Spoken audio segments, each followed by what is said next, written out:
പ്രതിയെ തേടിയെത്തിയ കാട്ടാക്കട പോലീസ് ആളുമാറി യുവാവിനെയും ഭാര്യയെയും മർദ്ദിച്ചതായി പരാതി.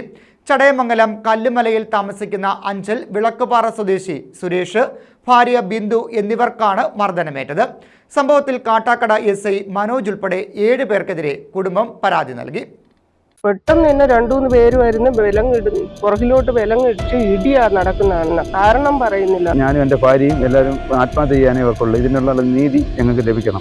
നെഞ്ചത്ത് കൈ വെച്ച് ഇടിച്ച് തള്ളിയിട്ടിട്ട് ഇങ്ങനെ കൈ കൊണ്ട് തള്ളിയതാ. ഞാൻ അങ്ങ് ചെന്ന് വീണപ്പോൾ ഇവന്മാര് കൈ കൊണ്ട് തൂക്കിയെടുത്ത് നൈറ്റിയിൽ തൂക്കിയെടുത്ത് അങ്ങ് എടുത്തിട്ട് നൈറ്റ് കീറി അങ്ങ് മൊത്തം പോയി. കഴിഞ്ഞ ദിവസം രാത്രി വീട്ടിലെത്തിയ SIയും സംഘവും സുരേഷിനെ പിടികൂടി കയ്യിൽ വിലങ്ങിട്ടു. കൂടെ ഉണ്ടായിരുന്നവർ സുരേഷിനെ ക്രൂരമായി മർദ്ദിച്ചു. മുതുകിലും പുറത്തും മർദ്ദനം തുടർന്നു. മർദ്ദനം തടഞ്ഞ ഭാര്യ ബിന്ദുവിനെ പിടിച്ചു തള്ളുകയും വസ്ത്രം വലിച്ചു കീറുകയും മർദ്ദിക്കുകയും ചെയ്തുവെന്നുമാണ് പരാതി. എന്താണെന്ന് പറയണം, അത് പറയുന്നില്ല. അവർ പറയാതെ തന്നെ വന്നിട്ട് വിലങ്ങ് വയ്ക്കുക, പുറകിലോട്ട് വിലങ്ങ് വെച്ച് കുനിച്ച് നിർത്തി ഇടിക്കുക ചെയ്യുന്ന. എന്നിട്ട് ഫസ്റ്റ് ഫോണാ പിടിച്ചങ്ങ് മേടിക്കുന്നത്. 2 പേരെയും ഫോൺ അങ്ങ് എടുത്തിട്ട് എന്റെ നെഞ്ചിലിങ്ങനെ കൈ കൊണ്ട് പോലീസ് തട്ടി അങ്ങ് എറിഞ്ഞു. ഇപ്പോഴും ഞാൻ തറ വീണ്, പിന്നെ എന്നെ പിടിച്ചങ്ങ് പൊക്കിയിട്ട് വലിച്ചു കീറുകയാണ് ചെയ്തവന്മാര്.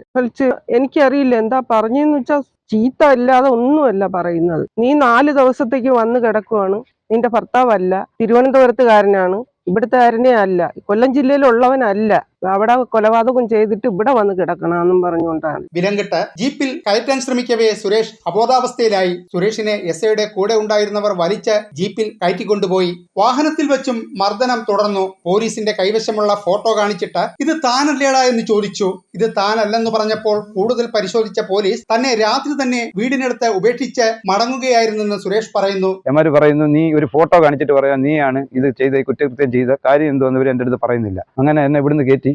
ഇവിടെ നിന്ന് ഇവരൊക്കെ വന്ന് പോലീസുകാർ പിടിച്ച് അങ്ങനെ കൊണ്ടുപോയി. പോലീസ് വണ്ടി ഒരു 15 മിനിറ്റ് കഴിഞ്ഞാൽ പോലീസ് വണ്ടി കയറി വന്നത്. പോലീസ് വണ്ടി കയറി വന്ന് അതിനകത്ത് കയറ്റിയിട്ട് അവർ പറഞ്ഞ സ്വർണ്ണ ബിസ്ക്കറ്റ് നീ കൊണ്ടുപോയി, 1.5 കിലോ സ്വർണ്ണം എടുത്തുകൊണ്ട് പോയി, അതിൻ്റെ 1/2 കിലോ നീ എടുത്തോ, 1 കിലോ ഞങ്ങൾക്ക് താ എന്നൊക്കെ പറഞ്ഞ് ഒരു ജീപ്പിനകത്തൊക്കെ കൊണ്ടുപോയിട്ട് ഈ ഫോട്ടോ എടുത്ത് വെച്ച് കാണിച്ച് നീ കൊലപാതകം ചെയ്ത് എന്ന് പറഞ്ഞുകൊണ്ടാണ് ഇവർ എന്നെ ഇവിടുന്ന് കൊണ്ടുപോയി കുരിയോട്ട് വരെ കൊണ്ടുപോയി. കുരിയോട്ട് കൊണ്ടുവന്നപ്പോഴത്തേക്ക് ഈ എന്തോ സംഭവം നടന്നിട്ടുണ്ട്. അങ്ങനെ ഈ സംഭവം കിടന്ന് അവർക്ക് ഈ ഫോട്ടോ ഇട്ട് കൊടുത്തപ്പോൾ അവർ പറഞ്ഞ് ഇതല്ല സംഭവം, ഇതല്ല ആള് എന്ന് പറഞ്ഞു. അന്നേരം അവർക്ക് എന്നെ ഒഴിവാക്കണം എന്ന് പറഞ്ഞ് എന്നെ ആവശ്യത്തിന് മർദ്ദിച്ച്. അന്നേരം ഒഴിവാക്കണം. ഞാൻ പറഞ്ഞു നീ പോലീസ് സ്റ്റേഷനിൽ ആക്കണമെന്ന് പറഞ്ഞു. ഇവരാക്കിയില്ല. ഞാൻ പറഞ്ഞു എന്നെ ആശുപത്രി ആക്കണമെന്ന് പറഞ്ഞു. ആക്കിയില്ല. ഇവർ ഈ പാലത്തിന്റെ ഇവിടെ കൊണ്ടുവന്ന് 1 മണിക്കൂറോളം ഇട്ട് ഇവിടുന്ന് വന്ന ജനങ്ങൾ പോട്ടെന്നും പറഞ്ഞുകൊണ്ട് ഇവർ ഇട്ടിട്ട് എന്നെ ഇവിടെ കൊണ്ടുവന്ന് വലിച്ചിറക്കി കൊണ്ടുപോയി. അന്നേരം ഞാൻ എന്നെ കൊണ്ടാക്കിയപ്പോൾ ഈ ഗുണ്ടകൾ മൊത്തം കൂടെ എന്റെ പെണ്ണിനെ ആക്രമിക്കാൻ വേണ്ടി ഇവിടെ നിന്ന്. പിന്നീട് അവശനിലയിൽ കണ്ടെത്തിയ സുരേഷിനെയും കൂട്ടി ഭാര്യ ബിന്ദുവും അയൽവാസികളും ചടയമംഗലം പോലീസ് സ്റ്റേഷനിലെത്തി പരാതി നൽകി. കൊട്ടാരക്കര റൂറൽ SPക്കും മുഖ്യമന്ത്രിക്കും പരാതി നൽകി. കാട്ടാക്കട പോലീസ് സ്റ്റേഷനിൽ നടന്ന വധശ്രമ കേസിലെ പ്രതിയെ അന്വേഷിച്ചാണ് പോലീസ് സുരേഷിന്റെ വീട്ടിലെത്തിയത്.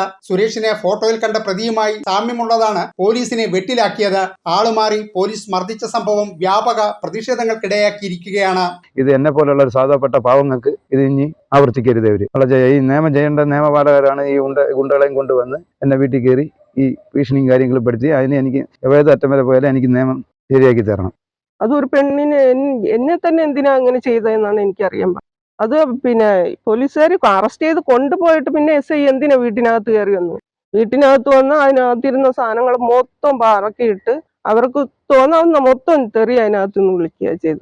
ഇനി മേലെ ഈ പോലീസുകാർ ഇങ്ങനെ ചെയ്യരുത്. ഒരു ജനമൈത്രി പോലീസ് തന്നെയല്ലേ. News bureau, Anchal.